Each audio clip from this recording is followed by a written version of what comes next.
అధిక బరువు అనేక సమస్యలకు కారణం. సాహితీ యోగా ఆన్లైన్ క్లాసులో జాయిన్ అవ్వండి. నాన్న అంటే చాలా ఇష్టం, కానీ మాతో సరిగ్గా ఉండేవాడు కాదు. అప్పుడప్పుడు వచ్చి వెళ్ళేవారు, కానీ మాతో ఉండేవారు కాదు. 6 రోజుల క్రితం నాతో మాట్లాడారు. భయపడొద్దమ్మా, బాగా చదువుకోవాలి, తమ్ముణ్ణి అమ్మను జాగ్రత్తగా చూసుకోవాలి, నేను వస్తాను అంటూ చెప్పాడని కన్నీళ్లు పెట్టుకుంది. అమాయకపు చూపులతో ఆ చిన్నారి మాట్లాడిన మాటలు అందరి హృదయాలు కలిచివేస్తున్నాయి.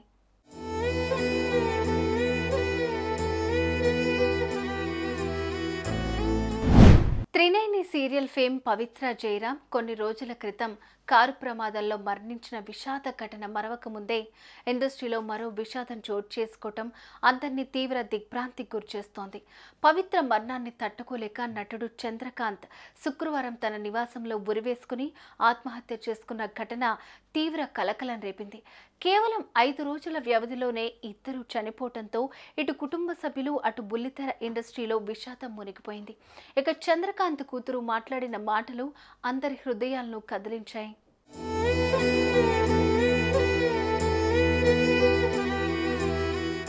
బెంగళూరులో పుట్టి పెరిగిన పవిత్ర 16 ఏళ్లకే పెళ్లి చేసుకుని 2 పిల్లలకు తల్లైంది. భర్తతో గొడవల కారణంగా పిల్లలతో బయటకొచ్చి కష్టాలు పడుతూ సీరియల్ ఇండస్ట్రీలోకి అడుగుపెట్టింది. కన్నడలో పలు సీరియల్స్లో నటించిన తర్వాత త్రినేని సీరియల్ ద్వారా మరింత పాపులారిటీ సంపాదించుకుంది. ఇక ఈ సీరియల్ షూటింగ్ సమయంలో కో ఆర్టిస్ట్ చంద్రకాంత్ ఆమెకు పరిచయం అయ్యారు.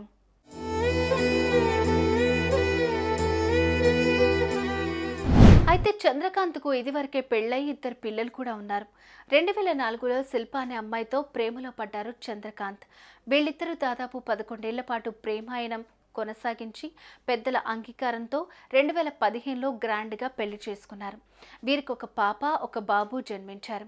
ఇక త్రినేని సీరియల్ ద్వారా పవిత్ర జయరాంతో పరిచయం కాస్త ప్రేమకు దారితీసింది. ఫలితంగా చంద్రకాంత్ తన భార్య, పిల్లలకు దూరం పెడుతూ వచ్చాడు.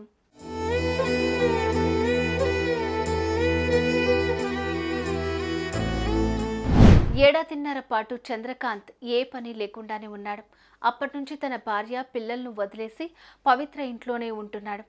నెలల పాటు మొదటి భార్య, పిల్లలను కలవకుండా నిత్యం టార్చర్ చేసేవాడని, అప్పుడప్పుడు తాగొచ్చి తనను కొట్టేవాడని, అంతేకాకుండా పవిత్రతో కలిసి గత 5 ఏళ్లుగా మణికొండలో ఉంటున్నాడని చంద్రకాంత్ ఆమె పిల్లలు తన పిల్లలుగా చూసుకుంటున్నాడని తన భార్య చెప్పింది.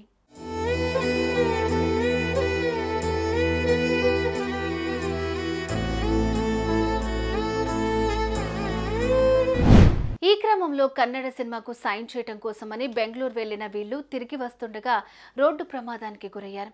వీరి కారును ఆర్టీసీ బస్సు ఢీకొట్టడంతో పవిత్ర హార్ట్ స్ట్రోక్తో మృతి చెందారు. అటు చంద్రకాంత్ కూడా గాయాల పాలయ్యారు. ఆయన శారీరకంగా కోలుకుంటున్నప్పటికీ మానసికంగా మాత్రం పవిత్ర దూరం అయ్యారంటూ కుమిలిపోయారు.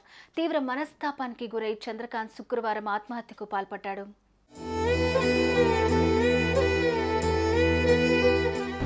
ఇక చంద్రకాంత్ మృతితో కుటుంబ సభ్యులు కన్నీరు మున్నీరయ్యారు.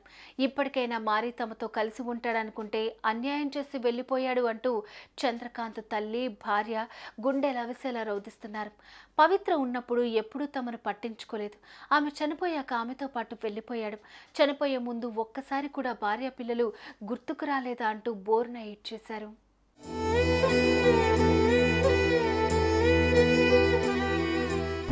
ఇక చంద్రకాంత్ కూతురు మాట్లాడిన మాటలు అందరినీ కలిచివేస్తున్నాయి. నాన్న 6 రోజుల క్రితం నాతో మాట్లాడారు.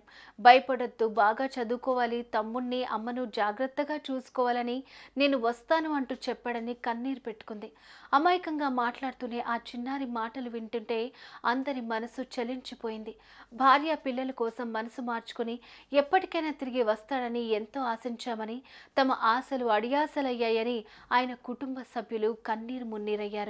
సుమన్ టీవీలో మీ పర్సనల్ అండ్ బిజినెస్ ప్రమోషన్స్ కోసం కింది నెంబర్కి కాంటాక్ట్ చేయండి.